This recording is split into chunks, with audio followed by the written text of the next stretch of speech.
Hi. My name is Akoma Gaither, and I'm a Public Program Associate here at the Minnesota Historical Society. I'd like to welcome you all to the 4th North Star Voices program with special guest Natalie Warren. I created this series in hope to look through some of Minnesota's hidden, forgotten, or otherwise off-pavement landscapes. I'd like to mention that we are gathered today on the ancestral and contemporary homelands of the Dakota people. The Minnesota Historical Society operates sites all throughout Minnesota, and this state shares geography with 11 Dakota and Anishinaabe nations, as well as a diverse community of indigenous people from many nations, cultures, and traditions. I encourage everyone to learn more about the history of the land that we call home. Today, we're going to hear about the remarkable 85-day journey of the first 2 women to canoe the 2,000-plus mile route from Minneapolis to Hudson Bay. If anybody doesn't know where that is, that's the Arctic Ocean. And this route was made famous by Eric Sevareid in his 1935 classic, Canoeing with the Cree. For those who might not know, we at the History Center actually have one of the paddles that Eric used for his journey on display upstairs in our Minnesota's Greatest Generation exhibition, and I encourage everyone to find it after today's program. Now I'd like to introduce our speaker today, Natalie Warren. A lifelong paddler and river lover, Natalie was one of the first 2 women to paddle the route from Minneapolis to Hudson Bay. She has since canoed the length of the Mississippi River and won first place in the Yukon River Quest in the Women's Voyager Division, paddling 450 miles in 53 hours. Yeah, I know.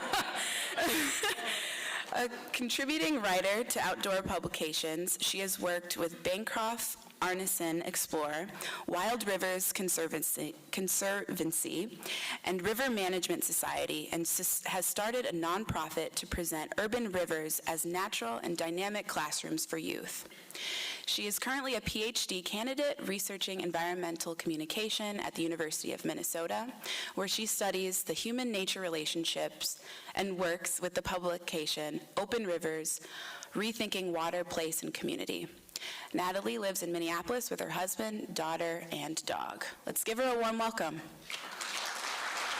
Hi, thank you so much. This afternoon, I'm gonna start out with a song. Music has always been an integral part of all of the canoe expeditions that I have done, and I have taught myself guitar so that I can sing without feeling too awkward. I'm 6 months pregnant, and so I'm constantly out of breath and making weird sticky mouth sounds. So I apologize in advance for that, as you will bear with me through the next hour here. This song is called Across the Great Divide.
Story.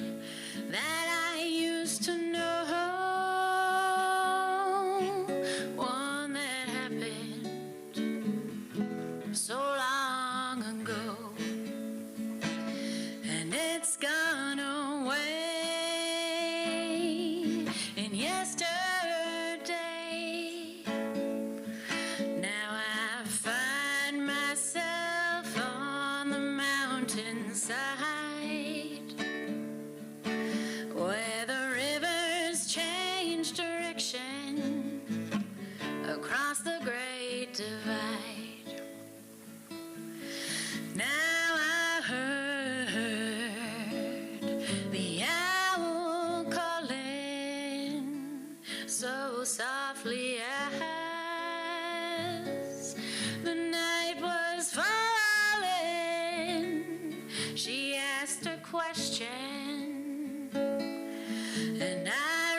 between the edge of night and the break of day.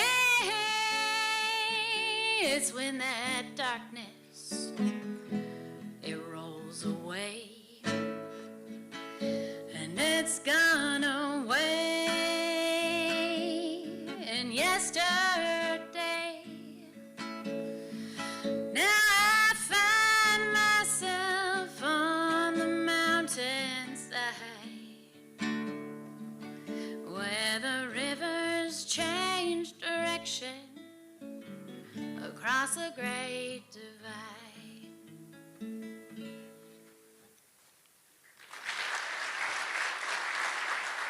Got my computer here for a second.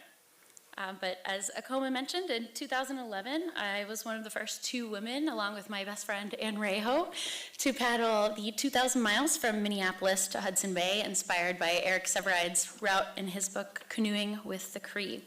I'll kick things off by reading a section of my prologue from my book that came out in 2021 through the University of Minnesota Press. Sometimes a great adventure lands in your lap. That's exactly what happened on a chilly February day in my dorm room at St. Olaf College in Northfield, Minnesota. Anne flung open the door of my room with fire in her eyes and a book in her hand. I had been cooped up all day writing a paper. The interruption, although abrupt, was a welcome break to a gloomy and uneventful day. She lingered in the doorway with a familiar smirk on her face. "Yes, Anne, how can I help you this fine evening?" I asked facetiously. We'd been scheming trips together for 4 years, and it seemed every adventure started with Anne standing in the doorway with that same expression. She threw the book at me from across the room. "Read this," she said. "We should do it." I looked down at the book, Canoeing with the Cree, now lying on the bed in front of me. There was a silhouette of 2 people paddling a canoe on the cover. I looked back up to respond, but Anne was gone. The monotony of the day was getting to me. I needed a break. Reading a chapter or 2 would provide a welcome respite from schoolwork. But after the first few chapters, I just kept going, flying through the story of 2 men, Eric Sevareid and Walter Seaport, who in 1930 paddled from Minneapolis to Hudson Bay. They were fresh out of high school and didn't have sleeping bags or maps for the long journey. Their story was documented by the Minneapolis Star, and their adventurous spirit brought them to the shores of Hudson Bay, inspiring supporters and skeptics across the country. Sevareid and Port traveled through agricultural rivers and wild waters of the North. I began wondering what those rivers looked like today. If we decided to make the trip, would we too get lost on Mud Lake near the headwaters of the Minnesota River and be hopelessly windbound on Lake Winnipeg? Hours passed as I continued reading, furiously flipping pages about the Native community at Norway House and how Eric and Walter went to church at York Factory on the shores of Hudson Bay. Meanwhile, the gray sky outside my window had turned to black. The cafeteria was long closed by now, so I shoved a granola bar into my mouth and finished the last few pages of the book by headlamp. I closed the book and shut my eyes. Yes, I want to do this trip, I thought. Why not? Everyone around me was frantically applying for jobs, and very few people were hearing back from prospective employers. What else was I going to do after graduation? I wanted something more than the seemingly predictable life path in front of me. I felt an itch to do something crazy. An energy inside me was overflowing, yearning to get out and get going, and no internship or entry-level job could fulfill my desire to live and breathe and feel the earth around me. The next day, I threw the book back at Anne and said, "I'm in." What I didn't know was just what I was signing up for, or how it would profoundly change my perceptions of everything around me. My city upbringing and higher education did not prepare me to unbiasedly interact with people who were different from myself. Yet on this expedition, I would be forced into uncomfortable situations with people from a variety of backgrounds, especially political, and would slowly begin to witness the complex web of humanity. For 85 days, we faced fierce weather, wild animals, and changing communities. The biggest unforeseen challenge, however, was to our own relationship. How could two best friends reach a point where they had to resort to communicating through handwritten letters, even though day in and day out, they were always within feet of each other? This is the story of how Ann Raiho and I became the first two women to recreate Eric Sevareid and Walter Port's route to Hudson Bay, a route that has been attempted and sometimes completed many times since it was popularized in 1930, and reflects on the raw challenges we faced as two women making history. So let's rewind real quick. This is me in high school. I'm from Miami, Florida. I did not grow up canoeing or camping or doing really anything outdoors. I actually went to an arts school for saxophone performance, and so all day, every day, I was just playing the saxophone. At a certain point, I realized I didn't want to be a professional musician, and I needed to figure out what kind of other things I might be interested in. I had a friend who would come back from summer break every year looking really tan and happy. And I asked him, well, where do you go over the summer? And he told me he goes canoeing in a place called the Boundary Waters. I thought, that sounds fun. I had never been canoeing before, and I'm the youngest of 3 children. I really like doing dramatic things like marching home and telling my mother I was going to spend the summer in Minnesota, of all places. Growing up in Miami, the Midwest was sort of a gray blob. I had never been on a farm. I didn't know what flannel was. Yet my mother agreed to let me sign up for a 2-week canoe trip through YMCA Camp Minojin up in the Boundary Waters. So I hopped on a plane, I hopped on a bus, and I entered the North Woods for the very first time. I found my stride after a couple days of zigzagging the canoe and felt very confident in my hiking boots. I, for once, felt like I had found a place where I belonged and was thriving. There were a lot of cultural differences, though. We spent a lot of time talking about the difference between bagels and bagels and pop and soda. And one night, I opened a letter from my mother before going to bed, and it was this beautiful tear-stained note about how proud she was of me. And at the end, it said, "I hope you enjoy the beautiful mountains of Minnesota." And I thought, nobody knows where I am. Also on this trip, I woke up in the middle of the night to wolves howling, and I was legitimately concerned I was going to be eaten alive by a wolf at this age. And so I woke up all of my campmates and I told them, the wolves are coming for us. And they paused and they listened, and then they started laughing, and they said, "Oh, that's the call of the loon, not the howl of the wolf." I had a lot of things to learn very quickly coming up to Minnesota from Miami. But I signed up for a progression of trips through YMCA Camp Minojin, and I came back up the next summer for a 30-day canoe trip in Ontario, Wabakimi Provincial Park, and then the summer after that, the summer before college, I went on a 50-day canoe trip paddling the Inuit heritage rivers, the Kazan and Kunwak, with 6 other women. This was a journey that I wish could last forever, but perhaps more inspiring than watching thousands of migrating caribou or musk oxen grazing by the river and fishing and drinking from these pristine waterways was the woman who was assigned to be my paddling partner. This is Ann Raiho. Ann Raiho, unlike myself, grew up playing in the woods and paddling a canoe. She was a Minnesotan through and was very comfortable in her hiking boots and with a Swiss Army knife. In many ways, she was the woman I felt like I was pretending to be all these years going up to camp. We were assigned paddling partners, and on that first day, we were making small talk, and I said, "Well, where are you going to college in the fall?" And she said, "St. Olaf College." And I said, "No way, me too." And as fate would have it, we ended up in the same freshman dorm and spent 4 years plotting, and this is where my prologue takes off. Ann and I were often asked why it was important to be the first two women to publicly recreate this historic route. My first thought, and Ann's too, was that we were surprised no two women had done it before. We didn't possess superpowers beyond other paddlers. Ann had simply struck gold finding a route, and I was smart enough to say yes. Honestly, I didn't understand how sexist our society was when I was 22. The more I've experienced what it means to be a woman as an adult, the more impressed I am with what we did.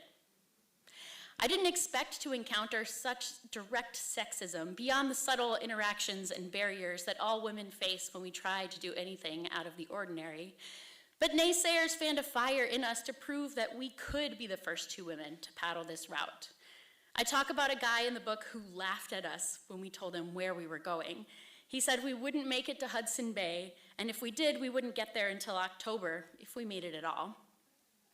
He even promised to send us a keg of beer if we actually finished, for who we were. We also received responses from sponsorship requests saying, who cares that you're the first two women to do this? Women have had the right to vote for decades now, as if we lived in a post-sexist society. I was nervous to do this trip in the first place because of the looming story that if we make one wrong step in life, then we might mess up everything. Women especially are told to constantly orient ourselves towards socially constructed, acceptable life milestones, college, job, marriage, house, kids, retirement, and so on. But a lot of us sit back and wonder, what if that is not what we want? Ann and I wanted to break out of that mold and do something different. Two young women going canoeing for 3 months tells an alternative narrative to life, one that is not heard enough, and I'm thrilled to be able to tell it through my book. So here is our route. I'll zoom in here. To paddle north, we first had to paddle southwest upstream on the Minnesota River until we got to Mankato, and then we were paddling upstream, a total of 330 miles, to the divide where we were paddling downstream on the Red River. The Red River divides the Dakotas and Minnesota and flows across the border into Canada, where we paddled through Winnipeg, up the east shore, more or less, of Lake Winnipeg, 280 miles, towards a series of rivers. We took the Nelson River to the Etchemamish, and we actually took the Hayes River here. If you've read Canoeing with the Cree, Eric and Walt took the Gods, which meets back up with the Hayes, before arriving at York Factory on Hudson Bay.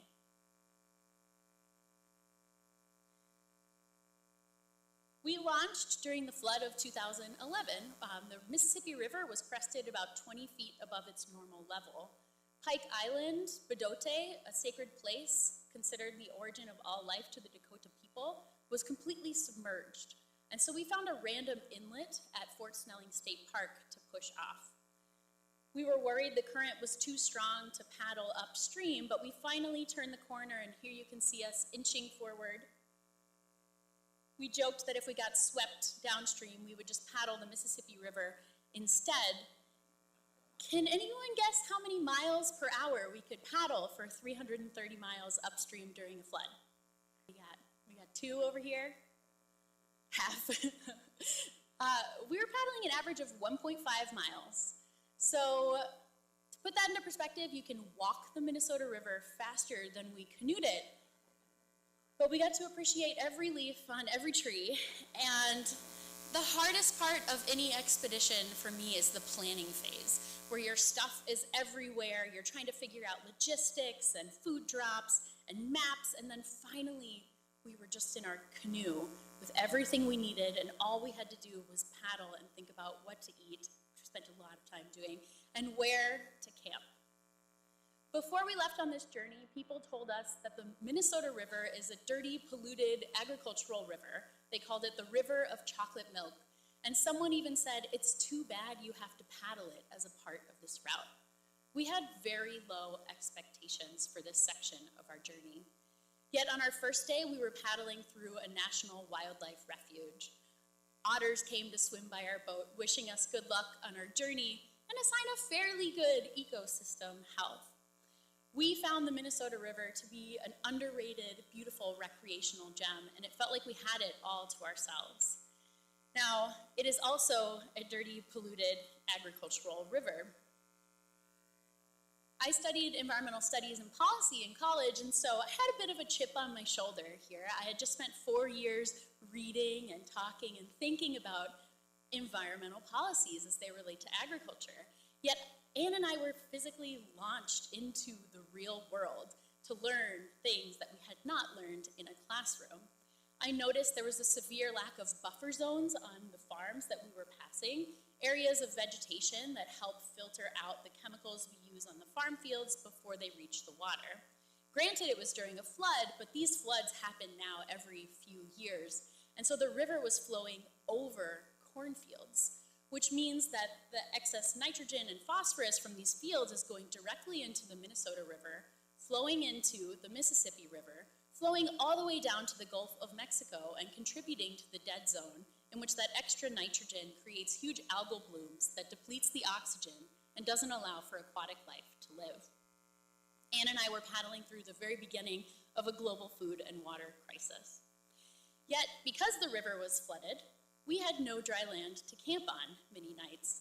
And so we found ourselves knocking on farmers' doors, and they would let us camp on their fields. Then they would invite us over for dinner, and at a young age, we were sitting across the dinner table from people with very different lived experiences than our own, having candid conversations. We would say, well, why do you grow all the way to the water? This is polluting our water resources. And they said, we get paid based on yield. We're in debt. We have to survive in this industry and do what we need to do to send our kids to school. We slowly started to experience the complexity of a lot of these water quality issues. We also passed a lot of these drainage pipes. So this area used to hold over 18 million acres of prairie and wetland, which means when it used to rain, the water would hit the ground, it would sink into the soil, recharge the groundwater system, maybe make its way to a nearby creek or river. Today, due to agricultural draining practices, when the water hits the ground, it gets shot out to the Minnesota River like a high-speed train.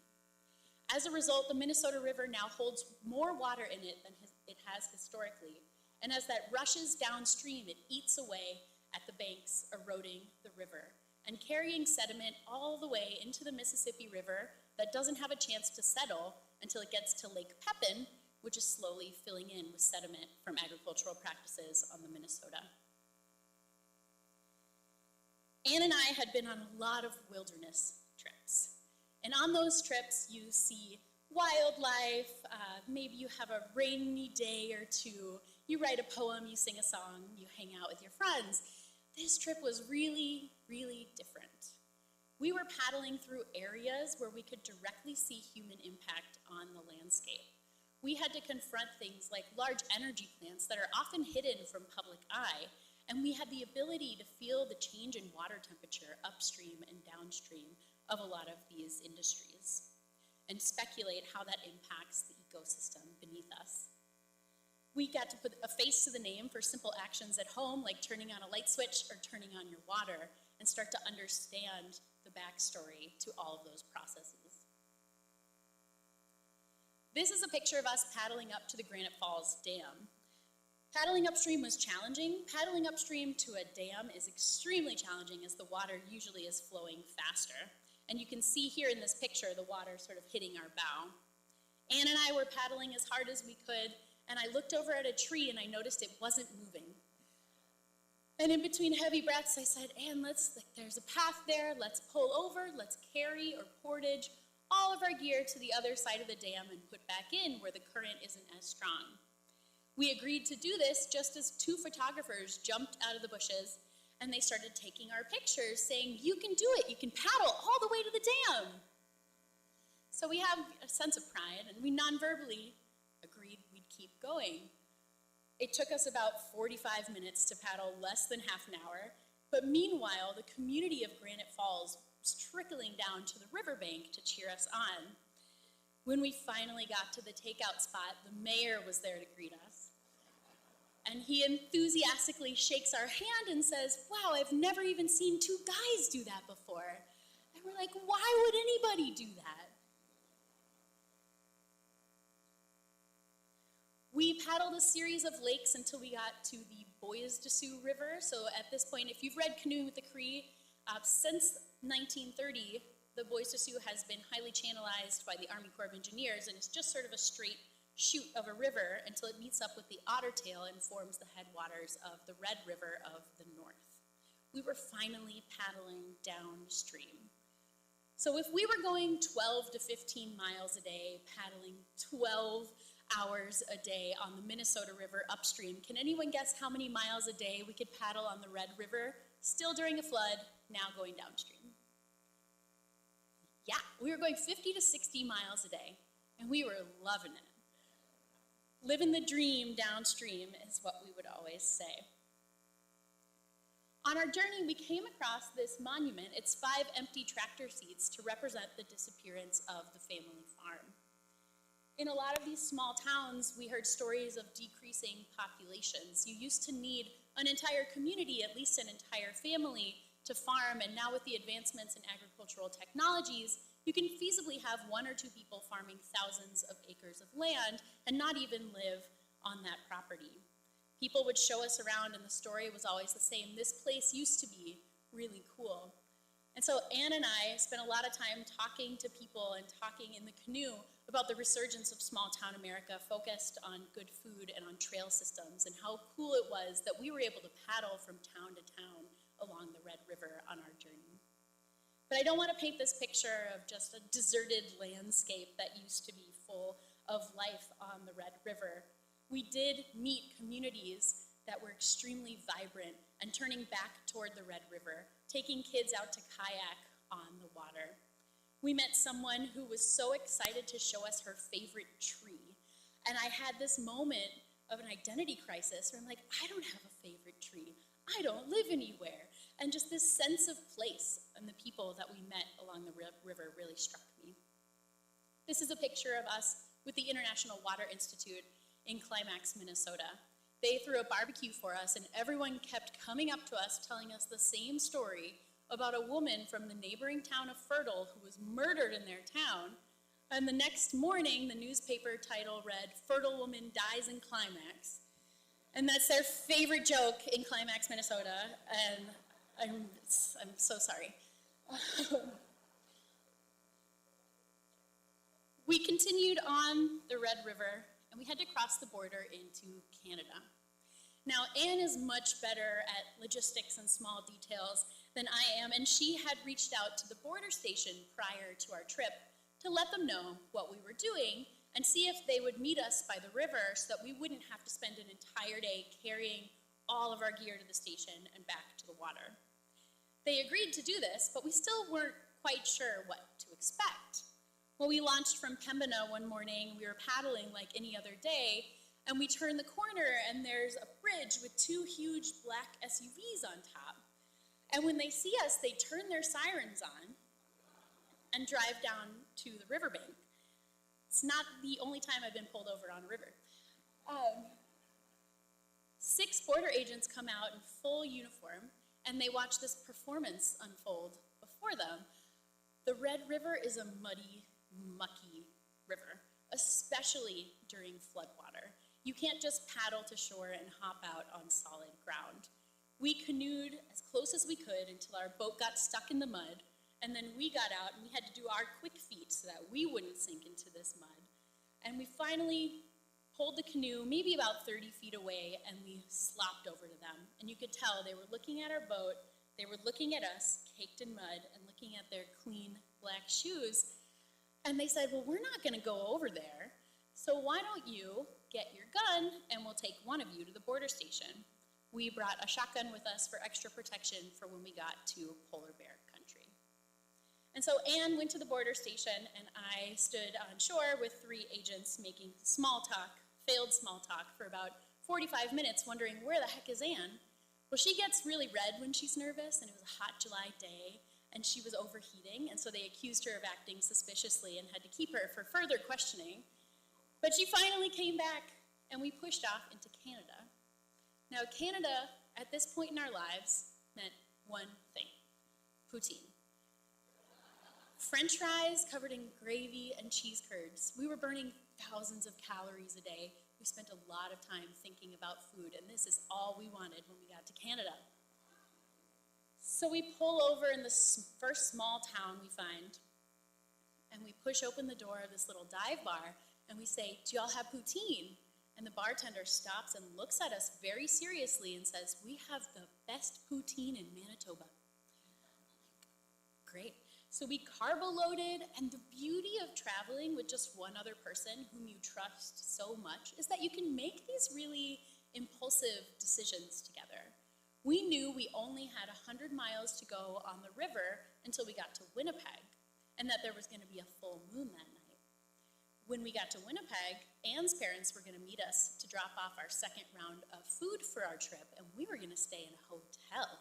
We were going to eat at a restaurant. We were really looking forward to some of these modern comforts. So we said, heck, let's paddle 100 miles straight overnight. So we had some coffee, and we pushed off.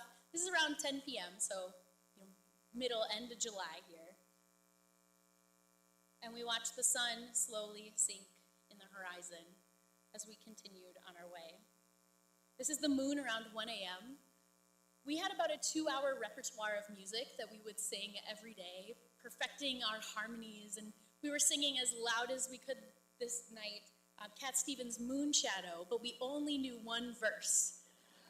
So we would just repeat that over and over again until we went slightly insane. But we really liked the idea that as we were paddling through a suburban area south of the city of Winnipeg in the summer, that people had their windows open and that they could hear river sirens singing through the night. The light began to show in the sky around 4:30 a.m., and we paddled into a beautiful sunrise. At this point, we can calculate. We are paddling 5 miles an hour. It's 5 a.m. We'll get to Winnipeg by 7 a.m. But 7 a.m. rolls around. We haven't slept in over 24 hours. We're tired. We're hungry. We're excited to stay in a hotel. We just come across this sign that's pointing toward the river that just says, "Danger." And our different personalities shine again, where I'm like, funny sign, let's keep going. And Ann's like, no, this sign is meant for us. It's pointing toward the water. Nobody else is around. We need to stop and figure out what the danger is. And so we pull over, and Ann walks over to the sign. She's looking for a phone number everywhere. She's calling random authority figures on her phone and just feeling really defeated when nobody knows what she's talking about. She comes back to the boat, and she's like, well, let's just keep going. Well, we turn the corner, and we find ourselves heading toward this huge dam with rushing white water and a control tower at top, and they had opened the floodgates around the city of Winnipeg. It seemed ridiculous to us that instead of restoring the floodplains and the prairies, the natural systems with the ability to alleviate the negative impacts of flooding, it was decided instead to put billions of dollars towards forcefully rerouting the river around the city. A decision that perpetuates human mastery over the landscape instead of working in relationship with the land and water to restore balance. So after not sleeping for 24 hours, we now had to triple portage, carry our things 3 times over a bunch of boulders across the street, and the same thing on the other side. We weren't in the best mood. People always expect young women to be in good moods. And we were crossing the street that 3rd time, and this guy strolls out of the control tower with a cup of coffee, and he's like, hey, ladies, where are you going? And we're like, we're going to Hudson Bay. We keep walking, and I see Ann stop in her tracks and turn around and just lose it, start yelling at this guy to put a phone number on the danger sign, while I'm dragging her down the other side saying, thanks for letting us portage your dam. We finally made it to the city of Winnipeg. We did get to stay in a hotel. We did get to go out to eat. I convinced Ann that we should see the premiere of Harry Potter because we wouldn't be able to see it for who knows how much longer. Ann's mom, when they gave us our second food drop, also gave us this really cute, it's almost Pinteresty, a little bear kit with this tiny foghorn and little flares. And we're like, oh, thanks, Pam, but I don't know that we're gonna use this. And we threw it in our bag anyway. Well, we took off on the next leg of our journey after our stint in Winnipeg, which is paddling Lake Winnipeg. Lake Winnipeg is the 11th largest lake in the world in terms of surface area. It is a very shallow lake, which means when the wind blows, the waves pick up quickly and it becomes dangerous to paddle. People told us not to paddle Lake Winnipeg, which is sound advice. Eric Sevareid and Walter Port got towed for the second half of their journey on Lake Winnipeg because the waves were still too large and too dangerous to paddle. But Ann and I, we took all the advice with a grain of salt and decided that we'd try to do it as carefully as possible, stay as close to shore as we could. But when we got to Lake Winnipeg, it was completely flat. It was glass. You couldn't tell where the water ended and the blue sky began. And we thought, what's everyone talking about? Well, the breeze slowly but surely began to blow, and it started to dictate our schedule. We would sleep when it was windy, and we would paddle when it wasn't, which meant sometimes we were paddling at night or at very strange hours and just sleeping for small chunks of time. We were entering a more isolated part of our expedition in which we started to see fewer and fewer people and more scenic beauty and wildlife. We could watch the sun sink into itself across the horizon every night. We were doing a night paddle, and a thick, hot wave of air came over us, raising the hairs on our arms, and we decided we should pull over. Just then, a huge lightning storm came through. The sky was orange, and as the lightning struck, it illuminated the vast expanse of the lake in front of us, now with growing waves coming and crashing toward shore. We were thankful something had told us to pull over. But as we were falling asleep to the crashing waves that night, I look up at the tent, and there are two bear claws pushing back at my face. And I jumped to the other side of the tent, and I said something I never thought I would say, which was, "Ann, get the foghorn." And so here's Ann in the middle of a storm, rummaging through our gear, trying to find this little foghorn that her mom got us. She finds it, pulls it out triumphantly, goes to push it, and it just goes. Must have gotten wet or something at some point, but it wasn't working. It was just a black bear. We ran out of the tent. We looked really big. We made loud sounds, and we scared it into the dark woods. But not an hour later, the wind picked up and started lifting the corners of our tent. So we dissembled our gear and followed that bear into the woods to sit on our life jackets in lightning position for the night. The next day, we were making a leisurely breakfast, and Ann grabs the foghorn and is like, "I can't believe this thing didn't work last night." And of course, she pushes it, and it goes, "Bam!" A little bit too late. On Lake Winnipeg, we would watch huge storm systems coming our way, and we'd paddle toward them until it felt unsafe, and we'd pull over and wait them out. It took us 18 days to paddle the lake, and we were windbound a total of 7 days. 3 of those days were all in a row, in which we were stuck on a small beach.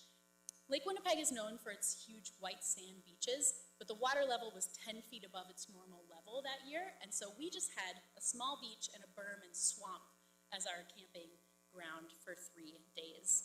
We were making breakfast, and a snake slithered by, and then another snake slithered by, and then another one. And we look into the berm, and in with all the driftwood, just a bunch of snakes. Fun fact, Manitoba has the highest population of snakes in the world, which I did not know before doing this trip. They overwinter in huge limestone cracks, the largest of which is the Narcissa snake dens, which was not 100 miles away from where we were camping. And so we packed up all of our gear and looked out at the lake and realized we can't go anywhere. And so we just pushed off, went around the corner, and set up camp. And there's nothing more demoralizing than setting up camp, being able to see your previous campsite, but we had to just get a little bit more distance in between us.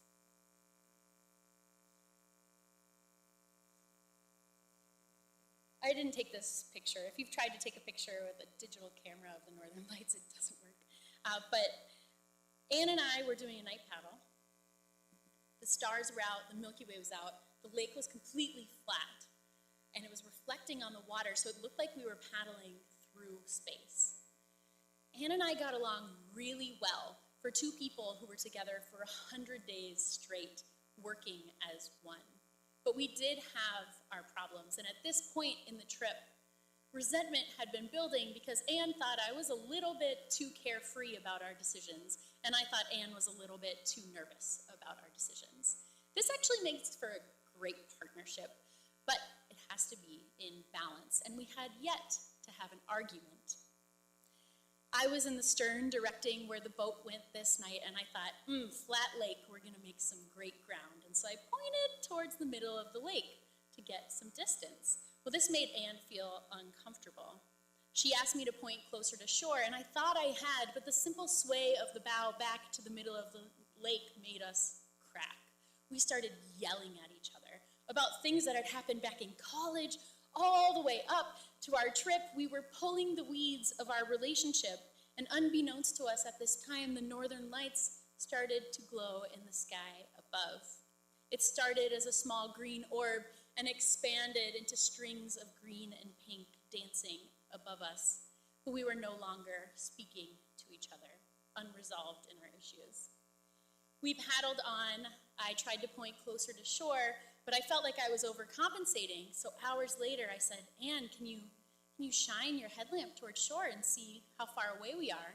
And she obliges, begrudgingly, and she points her headlamps toward the trees, and there are two huge green eyes of a bull moose staring back at us. And she says, yep, we're too close to shore.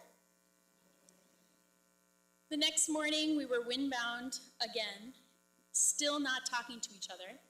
And I have the letter that I wrote to Ann in my book, which I won't read for you now, but it essentially said that we are more than friends, we are sisters, and it's normal, it should be normal for us to fight and to air out our grievances with each other as we continue on. Our relationship only improved from that fight on. We continued in the North Basin, paddling as far as we could every day to make it to the mouth of the Nelson.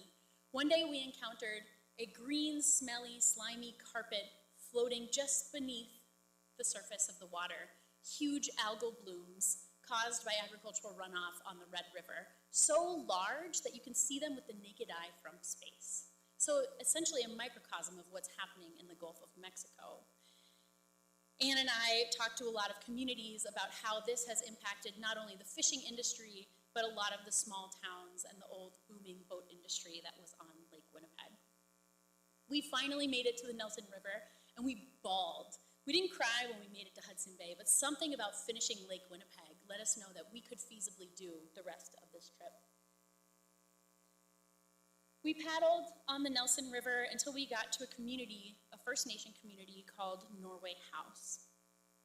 We were taken in like family by the Mushwagans, Mike and Janice, and we got there just in time for York Boat Festival days, in which the community races these big York boats that the Hudson Bay Company, similar to what the Hudson Bay Company would use on their trading routes.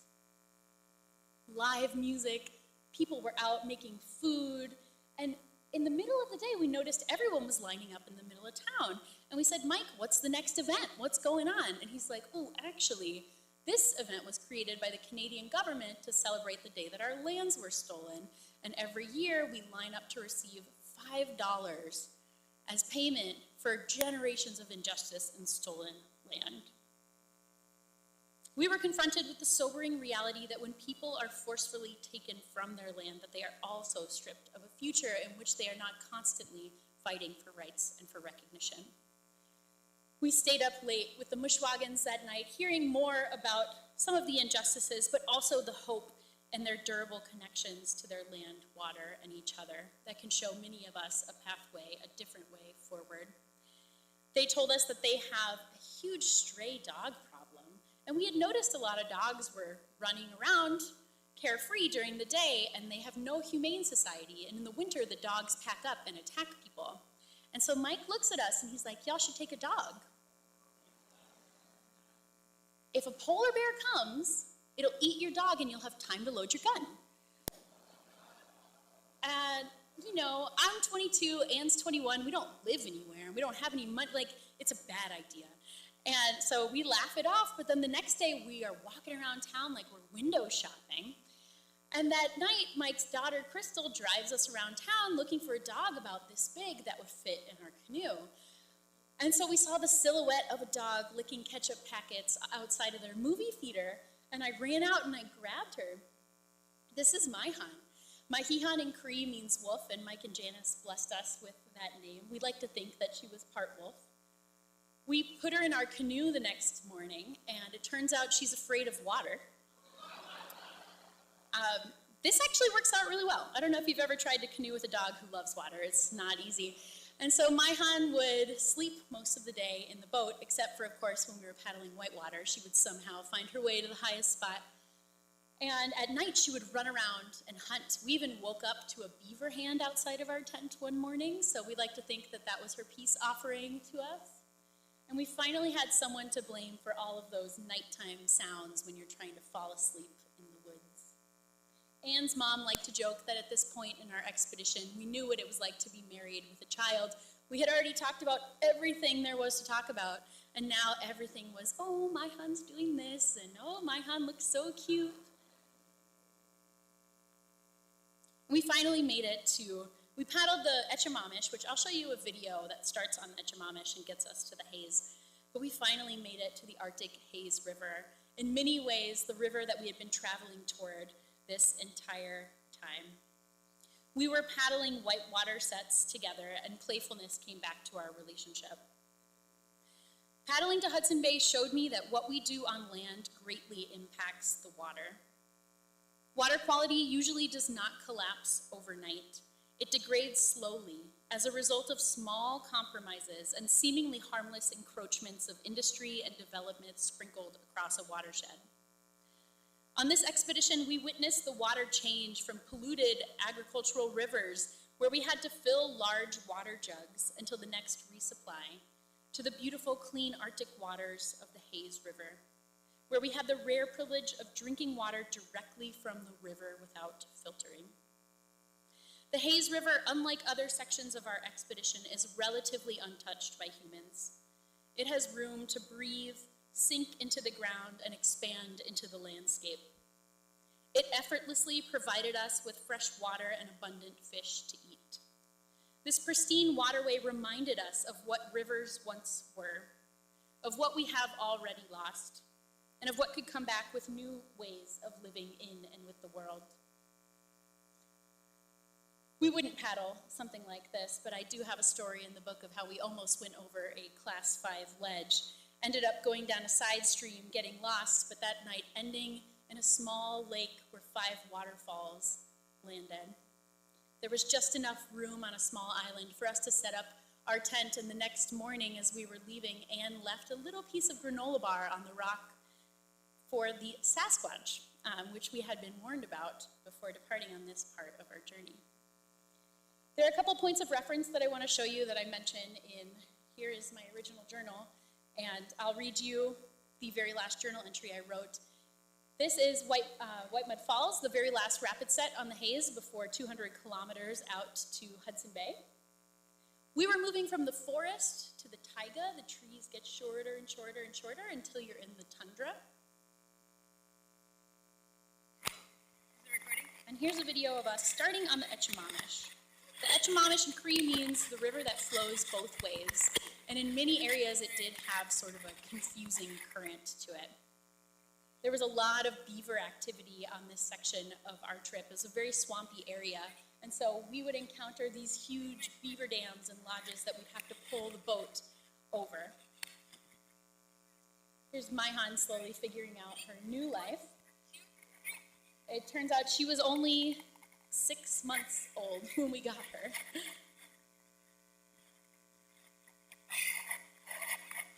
We were going over another one of these later in the day, and I didn't put my boots on.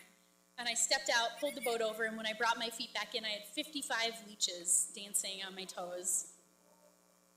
But now I'm not afraid of leeches, so it's very helpful. This was the buggiest part of our trip, as you can see with the swampy landscape, but we've repressed most of that. But when the sun went down, they came in hordes and clouds of bugs. So you can camp anywhere. This night, we moved a fallen tree to set up our tent, and you can kind of hear how loopy we're starting to get at this part of our trip.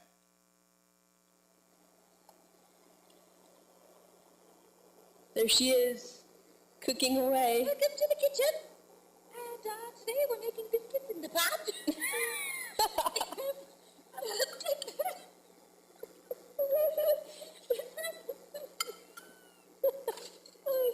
What does the dog think of that? Hi, hon. Say hello to the GoPro. Yay! This is me. It's J84. I don't know. We only had a few portages, traveling 2,000 miles from literally right over there. Well, let's see, where are we? From the confluence of the Minnesota and the Mississippi up to Hudson Bay. Our longest portage was only a mile long. It's amazing how connected these waterways truly are. And we were so thankful to have Maihan along this section of our journey because we would see fresh bear scat, but we knew that Maihan would run the path ahead of us, alarming any wildlife that we were there. So you can imagine these paths are not well maintained. And we're carrying 50, 60-pound packs over somewhat precarious logs over a crevice and whatnot. Now I'll read my very last journal entry that I wrote when we got to York Factory. We ran several rapids until we reached White Mud Falls, our last set, portage, anything. I felt very emotional because I knew that after this portage, there was nothing that could stop us from making it to York Factory. The last few days brought emotional and physical challenges that left us exhausted and sore. After almost 3 months on trail, we were finally ready to end our trip. I felt a lack of nutrition had worn on my health, and I couldn't wait until I could eat fruits and vegetables again. While the hope of York Factory and relaxation was at our fingertips, we still had 200 kilometers to go on the river, and the rumors of polar bear country echoing in our minds. We paddled hard. Endurance and longevity are our strengths, and we planned to make the 4-day trip from White Mud to York Factory in a mere 2 days. Our day lasted 15 hours before the sun made us retire to the shore. The moon did not show as we built our first fire to fight the cold. We planned to stay up all night, but after an hour, we felt the weight of our exhaustion and gave in to the comfort of our tent and sleeping bags. Ironically, for Anne, it was one of her best nights of sleep, despite our anxiety in polar bear country. I slept, but I dreamt of creatures surrounding the tent and felt a deep sorrow that we would never actually make it to the end. We left camp that morning without breakfast and continued on the flowing haze. We heard stories of thick fog and dark clouds typical to this section of the river, but we had a clear morning. We approached the turn where the God's River joins the haze and saw our first woodland caribou swimming across the water. The current quickened at the conjunction, and we had a floating breakfast of cold quinoa and chili powder from the night before. We continued on our way. With 10 more hours of paddling ahead, we felt as far away from York Factory as we ever had. Our wrists ached, hands clenched, and minds more than anything were on the verge of insanity. The river was beautiful, though. There were high white mud cliffs on the right and low-lying spruces on the left, decorating the shoreline, always reminding us of our desolation. Our strokes slowed and stomachs turned, and we became desperate for the hours to pass. All of a sudden, from behind us, we heard a huge clap of thunder that spooked us both. Just then, a pack of wolves, 5 total, 1 black, came out to the riverbank from behind the spruce. The air was still. There was a suspicious calm. The wolves stopped in their tracks when they felt our presence. We stared. They stared. Maihan barked. A bird made a loud cry, and the sound brought goosebumps to our skin.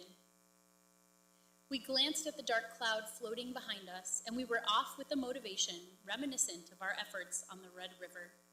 We reached the rock, a big rock on the riverbank that signified our remaining distance of 50 kilometers, 40 kilometers, 30 kilometers, 2 more hours.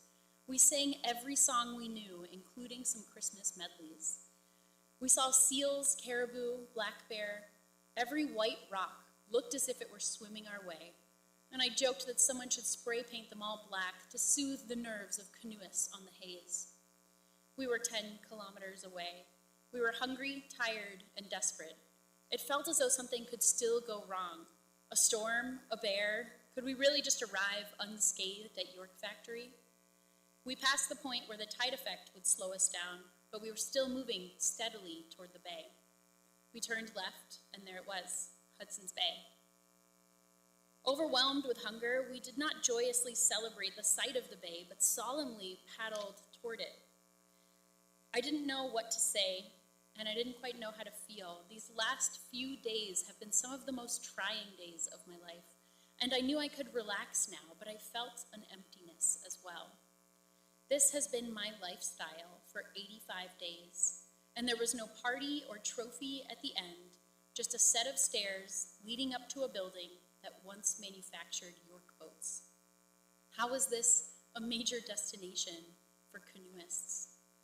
The history is interesting, and we were in awe at the expanse of water, but what made our voyage so significant and important to others? I do not yet understand the magnitude of our adventure and the importance of being the first 2 women to complete it. I'm sure I will reflect on these questions for years to come. So we made it to York Factory, and we climbed these rickety old stairs, and we take the caretakers by surprise, and they say, well, it's a good thing you're here because the season is ending 2 weeks early, and we're all leaving tomorrow. And we had just paddled 200 kilometers in 2 days, and it would have been fine. We had our satellite phone to call a float plane to pick us up, but because the caretakers were still there, we were able to stay safely indoors in an area of high polar bear activity. I mentioned in my journal we were really hungry. We wanted to get there so badly that we didn't stop paddling to eat food because that would slow us down. And even today, I can't fathom that mindset. And so we plop all of our gear down and we just take out our stove and start cooking hash browns and beans and whatever we have left. That was the most delicious meal I can remember. And meanwhile, the caretaker, Liam, is standing by us with a gun over his shoulder, and he's like, we should go inside. And we're like, we're hungry, we're gonna eat. But just then a polar bear comes around the corner, and it's just meandering along the shore. But Ann and I are sort of going to shock. We look at it. We've been trying to avoid such an interaction for so long, and we look up at the caretaker, and we're like, we're ready to go inside now. And so we had the rare privilege of being able to watch a polar bear in the wild through the safety of a window in someone else's home. York Factory used to be a community of over 300 people. Hudson Bay Company would manufacture their York boats there for their trading routes. If your family came to this area around the 1850s, it's very probable that they came through a similar route that we took. Ann and I slept in this little cabin over here, and in the morning, she woke me up really early and said, Natalie, you have to see this. And I was like, we made it to Hudson Bay, can I sleep in? She's like, no. We push out this heavy metal door, and as the sun is rising in the horizon, we see the polar bear running on the boardwalk, the caretaker's German shepherd chasing the polar bear, and the caretaker on an ATV chasing that, and they're all moving at the same speed. It's straight out of a Wes Anderson film, and I look over at Ann, and I'm like, I think it's ready, and we should go home. I think this is too weird. And so we branded our paddles with the YF York Factory symbol, and the M on the other side is for Minojin from our long trip. We hopped a float plane, a 45-minute float plane over to Gillam, Manitoba, and then we took a 35-hour train ride from Gillam back to Winnipeg. When we got to Winnipeg, our friends picked us up outside of the train station, and all of the bright lights and smells were so foreign to me on this main bustling street during rush hour. As we're loading the van with all of our gear, our boat, and our dog, I remember, Ann, we're gonna cross the border. We should make sure our gun's not loaded. And she's like, oh yeah, I'll take care of it. I'm loading the van, and I turn around, and Ann is here, middle of this busy street, just pumping a shotgun. And I'm like, this seems weird. But, no one said anything. We continued to the border. We're nervous to cross, picked up a dog, all this stuff. Our friend hands over our passports, and the woman goes, well, where have you been? And she says, well, these ladies just paddled to Hudson Bay. And she said, no shit, go on ahead. And we're like, we have a gun and a dog. And she's like, that sounds awesome. She did her job really well also, but she was excited for us more than anything. We drove to Ann's parents' cabin, located at the end of the Gunflint Trail, and sat out looking at a lake that once seemed so large to us, now felt so small. This expedition was a coming-of-age journey that became so much more than just two strong women exploring the wilderness. The scars on the landscape unfolded before our eyes as we paddled north. The harm done by industry and agriculture and the injustices done to First Nation communities were impossible to ignore as we moved with the land and water. We mourned what we have done to the earth and to each other as we paddled north. Yet Robin Wall Kimmerer reminds us of the importance of grief and mourning, saying, if grief can be a doorway to love, then let us all weep for the world we are breaking apart so we can love it back to wholeness again. Methodically moving with a landscape teaches us to slow down, to look again, to observe, digest, and rethink our relationships with the world. Time, memory, history, evolving ideologies, and glimpses of a more resilient path live together in the water.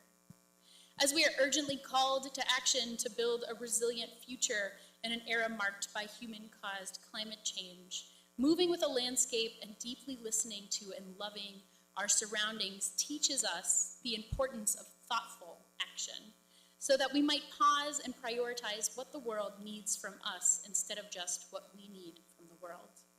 Good science and policy are vital to this cause, but so is our own personal relationship to the places that we are trying to protect.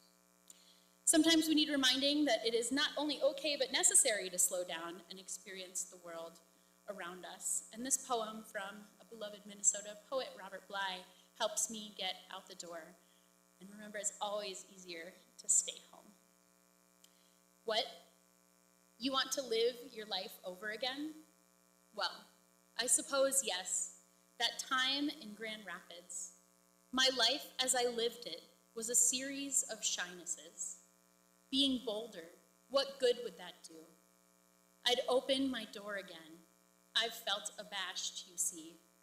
Now I'd go out and say, all right, I'll go with you to Alaska. Just opening the door from inside would have altered me a little. I'm too shy. And so a bolder life is what you want? We could begin now. Just walk with me down to the river. I'll pretend this boat is my life. I'll climb in. Thank you.